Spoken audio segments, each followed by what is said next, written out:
Alors quand vous bougez le bloc avec la flèche noire, vous devriez voir qu'en fonction de la position du bloc, vous avez le texte qui se redéploie différemment. D'accord? Logique. On a une forme qui habille. Elle est invisible, elle n'a pas de couleur de contour et de fond.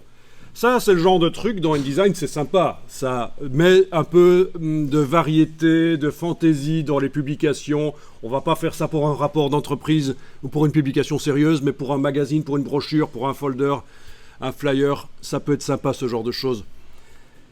Et pour faire ça dans Word, c'est un peu plus difficile, donc on utilise vraiment InDesign comme il faut. On va faire attention bien sûr à ne pas mettre trop près du bord de la page, parce qu'il y a une limite, quoi. Hein. Je veux dire, même déjà visuellement, c'est intéressant que ce ne soit pas trop près du bord. En fait, on applique aux compositions là de mise en page les mêmes règles pour que quand vous faites un dessin, une peinture, une illustration, vous réfléchissez au positionnement des éléments pour que ce soit harmonieux, équilibré. Voilà. Vous n'allez pas mettre dans une illustration, sauf les tout débutants qui n'ont encore rien compris, le personnage qui colle au bord de la page. Eh bien, c'est la même chose pour le texte dans la mise en page. On va enregistrer le document tel qu'il est là, sous un nouveau nom. Donc, double sécurité, au cas où, pour la suite, je fais tout foirer, j'aurai encore cet enregistrement-là. Au cas où il y a un problème technique aussi, voilà, soit en cas de problème technique, soit en cas de problème créatif, c'est intéressant d'enregistrer régulièrement sous un nouveau nom. Alors ici, on va les modifier. Donc, nous sommes d'accord, nous avons appliqué le style. Ben, le texte utilise au départ le style corps du texte. Mais il y a un petit signe plus qui est arrivé ici. C'est encore de la faute des Suisses. Non, je rigole. Ça indique simplement que on a fait des modifications par rapport au style sur lequel on a démarré. Il y a eu des modifications. Quand vous mettez le pointeur au-dessus, vous allez voir l'infobulle vous indique quelles sont les modifications. Couleur, le texte est blanc. C'est la couleur qui s'appelle texte blanc sur les images. Voilà, oui. Ben, c'est pas grave. D'ailleurs, on va continuer à modifier. On va aller dans la palette caractère, menu texte caractère, menu type caractère dans la version anglaise. On va aller modifier l'interlignage, qui est peut-être un peu trop fort là. Voilà, vous allez pouvoir, comme ça, modifier l'interlignage, pas de problème. Je suis passé à 17. Ouais, 17, ça a l'air pas mal, voilà, c'est bien. Ok, au niveau de la police mignon, qu'est-ce que vous avez comme variante sur votre PC? Vous avez toutes ces variantes-là? Vous avez juste italique? Ah, quelle misère. Il va falloir que je creuse pourquoi ça pose un problème comme ça.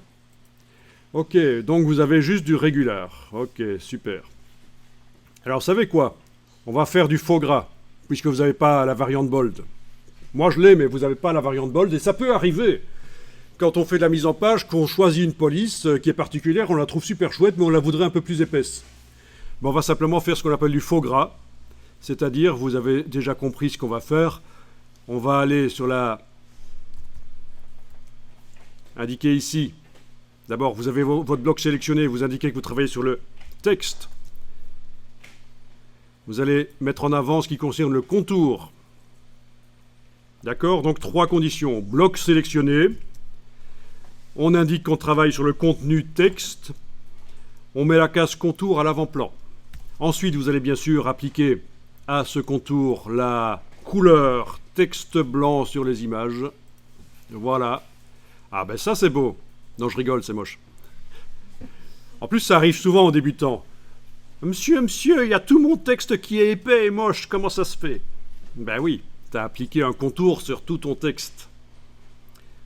Bon, ici c'est voulu, on fait ce qu'on appelle du faux gras. Vous avez une police qui n'a pas la variante gras, vous pouvez, qu'on soit dans Photoshop, Illustrator, InDesign, vous pouvez éventuellement faire comme ça. Et on va aller chercher maintenant évidemment la palette contour, menu fenêtre, contour, menu Windows, Stroke, S-T-R-O-K-E, Stroke. Je fais du rap maintenant, c'est bien. S-T-R-O-K-E, Stroke. 0,25. Ça paraît bien. 0,25, ça paraît bien. 0,5, un peu trop épais, ça devient moche, on a l'impression qu'il y a un problème d'impression. On peut aussi indiquer soi-même une valeur, 0,15, on peut aller jusqu'au centième ou au millième de point, c'est super précis. Donc franchement, pour obtenir ce qu'on veut, voilà, vous avez la police qui est plus épaisse, en bold, puisque vous ne l'aviez pas. Manuellement, vous avez réussi à l'avoir.